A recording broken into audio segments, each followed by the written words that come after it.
Todas e a todos.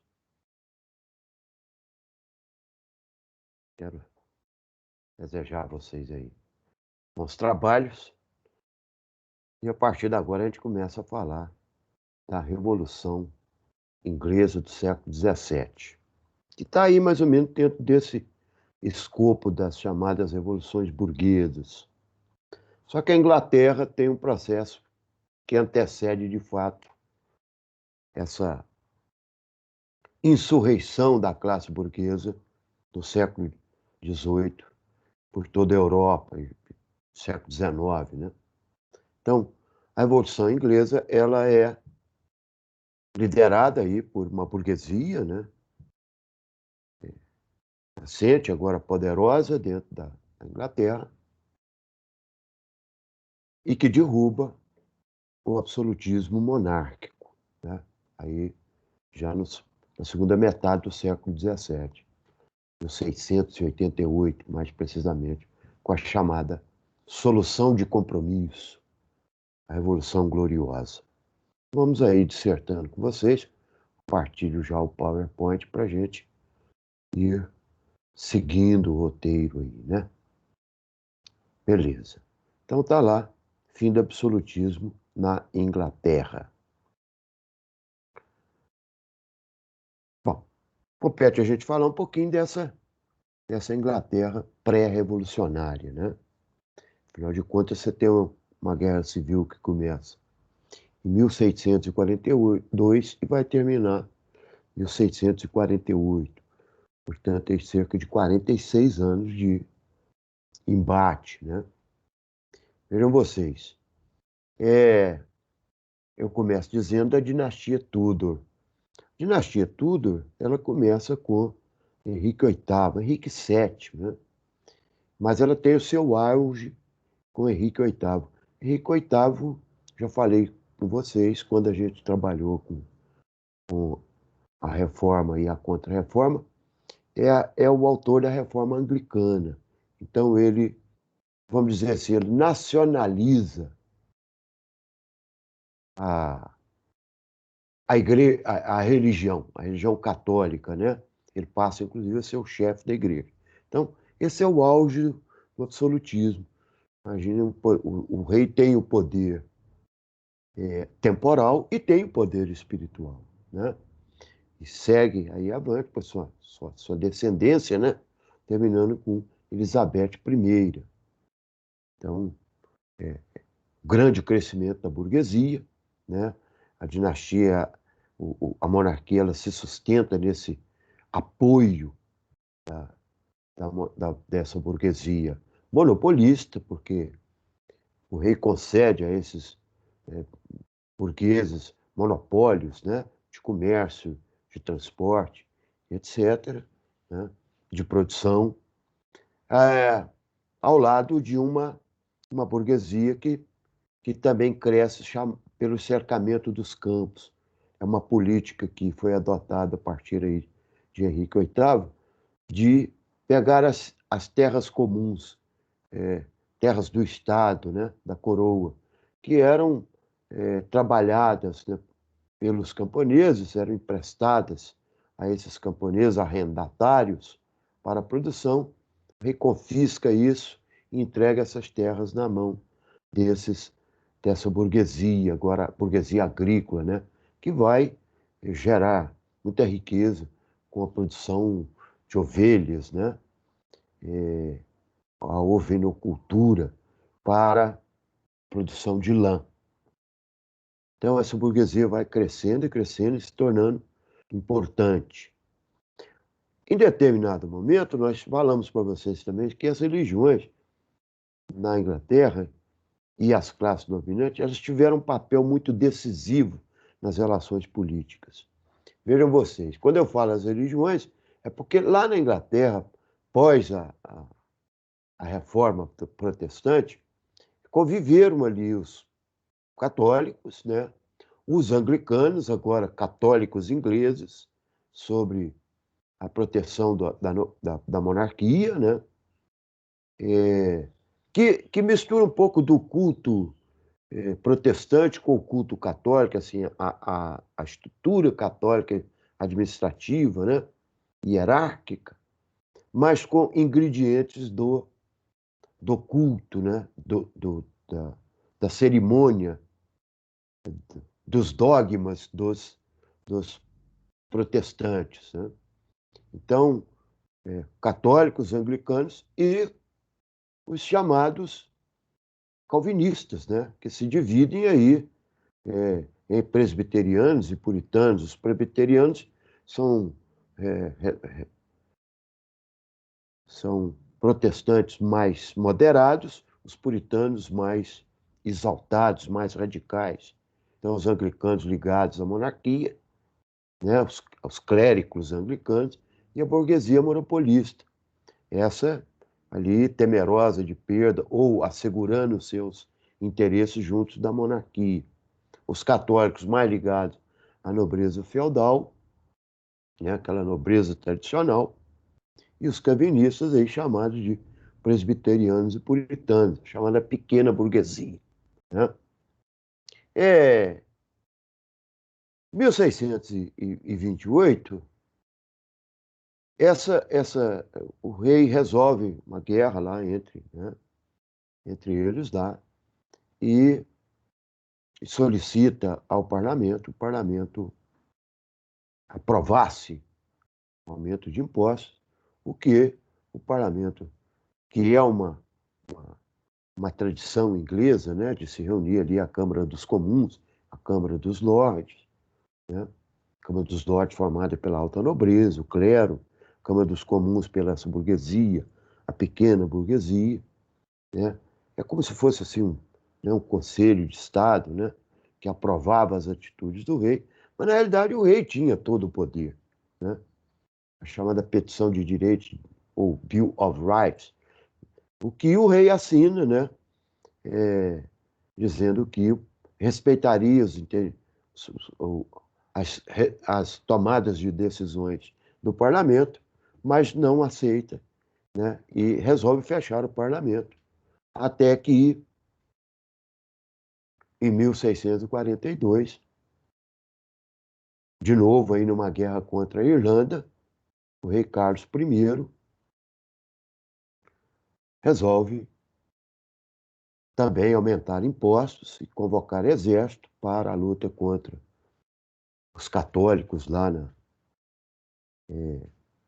na Irlanda. E aí o parlamento não aceita. Agora o parlamento já com, né, esses puritanos, né, liderados por Oliver Cromwell, né, começa a sua revolta contra, né, os privilégios da alta burguesia, da nobreza, do clero, né? Então eles se revoltam contra isso, porque na realidade são eles que sustentam economicamente o Estado, aliados a uma gama de camponeses abandonados, expulsos das suas terras pelos cercamentos dos campos, vão engrossar as fileiras de desempregados nas grandes cidades, né? Vivendo em terríveis condições. Essa é uma situação que permite, né, o aceitar de novas ideias. Então, os puritanos, aí, os protestantes, vêm com esse discurso de derrubar o absolutismo e implantarem uma república que respeite os direitos, que respeite, né, que dê melhores condições. Isso faz com que rapidamente Cromwell aí, e esse chamado exército puritano monte uma força, né, formada aí de camponeses, trabalhadores urbanos, né, desempregados, etc. Monte um exército e surge. Então, instaura-se a Guerra Civil em 1642. De um lado, o exército monarquista, né, liderados pelo rei Carlos I, chamado exército monarquista ou dos cavaleiros, né? Então, aí, anglicanos e católicos compõem esse exército. Do outro lado, o exército do parlamento, os chamados dos cabeças redondas, né? formadas por presbiterianos e puritanos. 1649, os monarquistas são, né, o exército da monarquia é derrotado, né, os puritanos prendem Carlos I, né, executam Carlos I, né, foi decapitado, né, uma série de outros nobres também, e instaura aí, a partir daí, nós chamamos da República Puritana, que dura 10 anos, de 49 a 1659. É a chamada ditadura de Cromwell. Então, Oliver Cromwell é elevado ao poder, né, o Lorde Protetor da Inglaterra, né, e ele assume o poder como um ditador mesmo, né, um absolutista. Vejam vocês que essa burguesia derruba uma monarquia absolutista para implantar uma república que é substituída por uma nova ditadura, né, absolutista de Cromwell, mas com um detalhe agora: essa ditadura de Oliver Cromwell, ela é uma ditadura que defende os interesses da burguesia.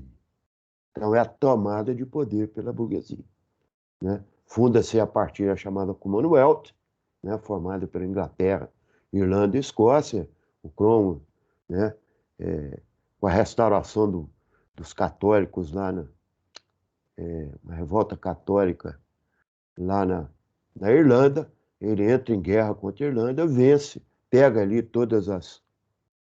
os bens desses católicos, passa para os protestantes. Isso vai criar uma guerra entre protestantes e católicos na Irlanda, que vai durar até os dias de hoje.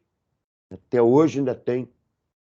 Hoje, aí no século XXI, isso diminuiu muito, mas ainda tem uma rixa muito grande, né? Ele que achava, dizia que ia apaziguar essas relações de conflitos religiosos, político-religiosos lá. Ele criou uma coisa que durou séculos, né? Até a nossa contemporaneidade. Um atrito, né? A guerra contra a Escócia, né, eles vencem, e formam a chamada Commonwealth, a comunidade ali britânica, né? Bom, nos seus atos mais importantes, além de muitos outros, como a criação do Banco de Londres, né, um sistema financeiro que vige lá, né, de vigência até hoje na Inglaterra, né, a Libra como moeda, etc. Mas um dos seus atos mais importantes é o chamado a Lei dos Atos de Navegação, de 1650, que determina que toda mercadoria que entra ou que sai da Inglaterra são transportadas por navios ingleses. É o monopólio marítimo inglês.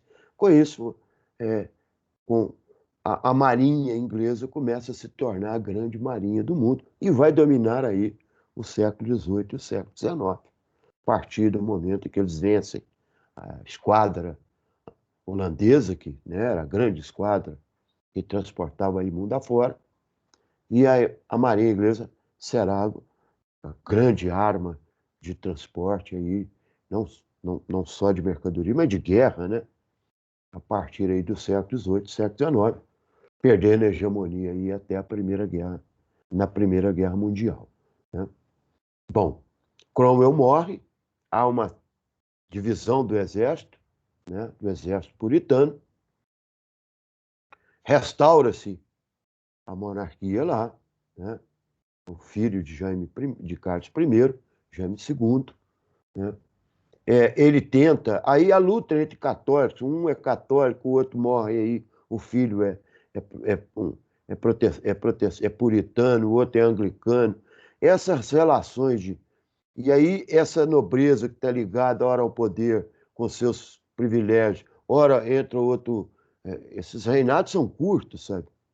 Ora entra um outro rei, né, que assume o poder, aí ele é de tendência católica, e os anglicanos temem perda de direito, de privilégios, etc. Até que, em 1648, com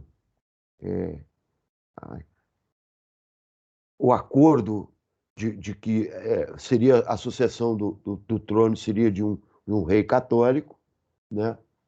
Os essa burguesia faz um acordo com o holandês Guilherme de Orange, que era casado com uma rainha da nobreza inglesa, né, da casa monárquica inglesa, e entregam o trono, o poder político para Guilherme de Orange, mas com o fim do poder absolutista, sabe? Fazem ele assinar a Declaração dos Direitos, em que o parlamento é que governa, né? O parlamento, o rei passa a ser um representante de Estado, e o parlamento agora é o governo, né? Chamado o rei reina, o parlamento governa, não é isso? Então, o Guilherme de Orange passa a ser o Guilherme III na Inglaterra, né? Com poderes limitados, é apenas um representante do Estado. Então, é a chamada instauração da monarquia constitucional parlamentar, um novo regime político inédito na história, que vai aí, inclusive, inspirar outros movimentos, né, monárquicos, né, pela Europa afora, né? Então, fim do absolutismo monárquico, agora, né, a tese, o parlamento dominado pela burguesia, né? Mas na Inglaterra, né, dividem o poder no legislativo, executivo, judiciário, implantam o chamado liberalismo econômico, né, economia de livre comércio, é o fim do mercantilismo, né? É a chamada solução de compromisso.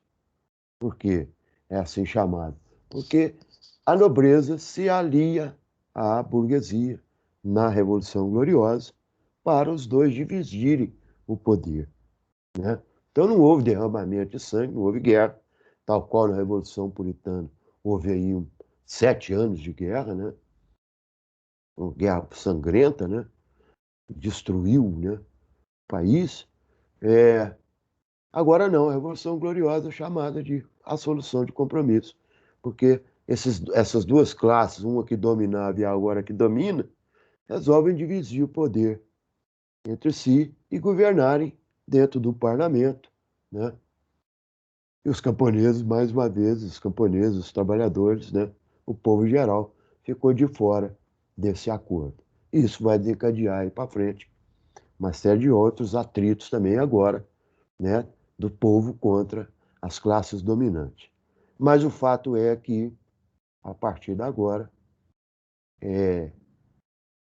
essa solução da monarquia constitucional parlamentar instaurada a partir da Revolução Gloriosa vai criar as condições para um grande desenvolvimento econômico, né, as bases aí para a Revolução Industrial Inglesa do século XVIII.